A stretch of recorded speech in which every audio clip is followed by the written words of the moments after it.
šodien atbraukusi ir Fanija no dabas aizsardzības pārvaldes. Un šodien mēs iesim un pārbaudīsim, cik te mums īsti ir tieši šie te diškoki Lances muižas teritorijā. Šī ir pirmā. Šī ir liepa. Jā. Lai konstatētu, vai koks ir diškoks, jāveic mērījums 1,3 metru augstumā no koka sakņu kakla. Ja koks aug nelīdzenā vietā, tā kā šeit, tad sakņu kaklu mēra augstākajā vietā, skatās augstākā vietā. Ja sakņu kakls ir apvērts, tad no zemes mēra. Šai liepai sakņu kakls ir brīvs, mēs iesim augstākajā pusē un mēra stumbru 1,3 metru augstumā. Ja stumbrs dalās, tad ir svarīgi, ka tas notiek augstāk par 1,30 m. Ja tā dalīšanās vieta ir zemāka, mēra katru stumbru atsevišķi, un ja viens no stumbriem sasniedz diškoku lielumu, tad koks ir diškoks. Līdz ar to žuburainie koki, kas ir iespaidīgi, var nesasniegt diškoku raistumu, tādēļ, ka neiztur to kritēriju dalīšanās vieta, cik viņa augsts ir no zemes. Mēs ejam augstākajā pusē. Sakņu kakls beigas tur, kur pāriet no slīpuma uz tādu puslīdz taisnu vietiņu koks, kur tiešām stumbrs sākas. Tagad jā, no šīs vietas 1,30 m uz augšu. Un šim kokam vēl nav sadalījies stumbrs šajā vietā. Vajadzētu lūdzu vaļā. Tā, es iešu apkārt? Nē, mēs iespraudīsim spraudīti no 1,30 m augstumā.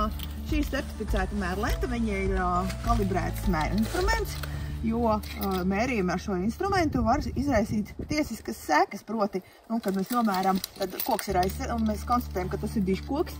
Daži īpašnieki ļoti priecīgi, ka viņiem ir diškoki, un daži saka, ka tas ir apgrūtinājums. Lai tas būtu godīgi, tā mērlenta tiek regulāri pārbaudīta, ka viņa tiešām ir tik gara, cik tas centimetrs atbilst patiesībai. Un līdz ar to šo darbu var paveikt arī viens, ja var nostiprināt daliņu. Tur šeit ir kā dalīšanās vieta, bet tas koks ir saudzis tik tālu, ka tur ir tiltiņš starp zariem, un šis aizvien vēl ir kā viens stumbrs, monolīts stumbrs. Ja tur būtu dalīšanās vieta, mums būtu jānolīdz rokas un jāsaka paldies, bet nebūtu. Un, lai liepa būtu diškoks, jābūt 3,5 metri apkārtmērā. Šīs koks ir 3,73 un tas ir diškoks. Urā! Tā. Es nofiksēšu koka koordinātas. Koks tiks jau šodien ievadīts dabas datu pārvaldības sistēmā Ozols. Un neatkarīgi no tā, vai kokam ir piestiprināta plāksnīte vai nav piestiprināta plāksnīte, vai viņš ir ievadīts jau dabas datu sistēmā Ozols vai nav, tikko viņš izsniedzis diškokam atbilstošas izmērus, viņš jau ir valsts aizsardzībā, un viņš ir diškoks, uz kuru attiecas visi ierobežojumi, kas attiecas uz aizsargājumu dabas pieminekļu diškoku aizsardzību. Kāpēc valstī vispār ir svarīgi šos te diškokus uzskaitīt un sargāt viņus? Jo vecāks koks, jo viņš ir svarīgāks dabai, jo resnā kokā jūs redzat, kāda ir sugu bagātība un dažādība. Cilvēkam, kurš galīgi neatšķir krāsas un formas, liekas, ka te viss ir noaudzis ar vienu sūnu un vienu ķērpi.